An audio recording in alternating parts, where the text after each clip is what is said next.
Section 3. You will hear a tutor and 2 students discussing a business case study. First, you have some time to look at questions 21 to 24.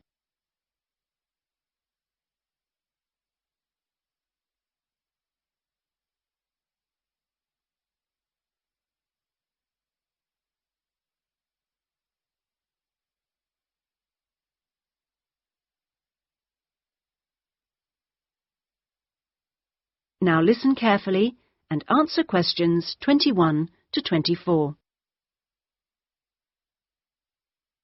Right, Jason and Karen. Now, I asked you to look at the case study for Box Telecom as part of your exam assessment. It's interesting because they're in the middle of problems at the moment, and I want you to track how they deal with them. Let's start with you, Karen.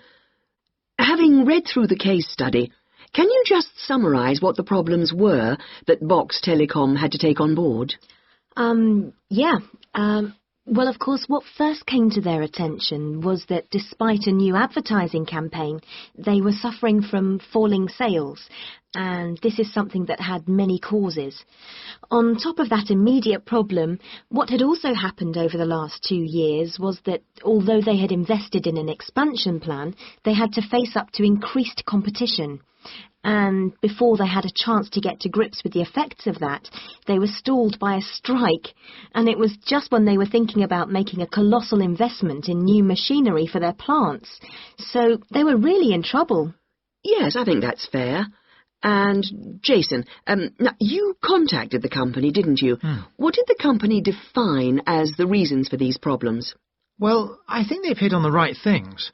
It would be easy to say they had invested too heavily or at the wrong time, but in fact the signs were good, and what they were set back by was high interest rates. At the same time, their longer-term problems, which were affecting their market share, were eventually credited to poor training, and having looked at the details in their last report, I think that's right. Before you hear the rest of the discussion, you have some time to look at questions 25 to 30.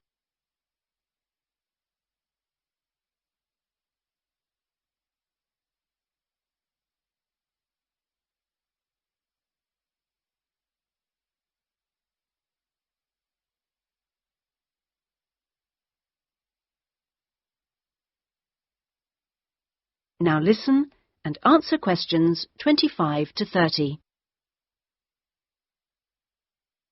So, on to the larger issues then. Karen, what do you think the company will do? Well, obviously they have the choice of accepting the very favourable terms that another company, KMG plc, have given them to buy them out. That would mean creating a new company with a new image. Or they could decide on a bolder move and offer some new shares if they wanted. But I think they're much more cautious than that and expect they will start trying to find individuals who'd be prepared to back them with some of the capital they need. Well, you mustn't always assume that dramatic problems require dramatic solutions. Sometimes there's a simple fix, such as changing the guy at the top. If they truly are cautious, then I suspect they will seek to shut down some of their shops. But a more ambitious approach, and one which I think would have more chance of success, would be to alter how they're running things, the management layers and the processes. So, in your analysis, try to think of all the options. Jason? Yes, it's interesting because I found it a really useful company to study. Its problems cross all types of industries, and it's lucky it's so big. A smaller or even medium-sized company would have gone under by now. Well, in fact, what I want you two to do is to go away when we've finished our discussion today and write a report. We've looked in general at the telecommunications market in the UK over the last few sessions, and I want you to take Box Telecom as an example and suggest some ways in which they might overcome their problems, and outline the reasons why you think as you do. But try and keep it intrinsic to the company rather than dragging in other examples. Is that okay, Karen? Yes, I think I can do that. Personally, I've got great hopes for it. I think it will recover. That advertising campaign they did was very strong, and they're very innovative with their products. They set new trends. The company's got to recover, don't you think, Jason? I'm not sure. I think it can, but it's not a foregone conclusion unless they manage to attract the right level of investment.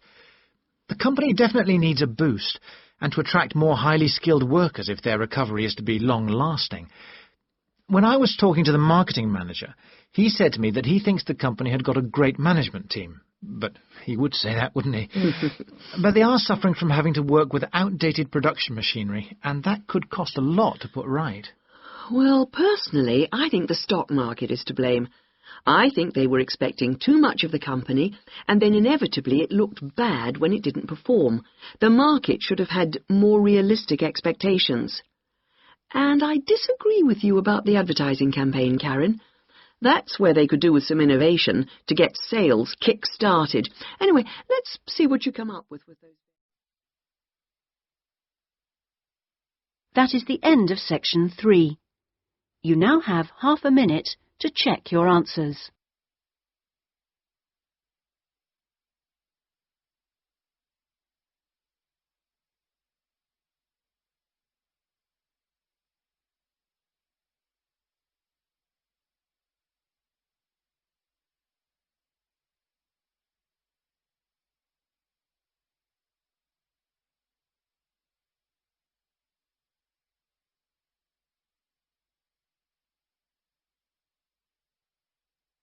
Now turn to section 4.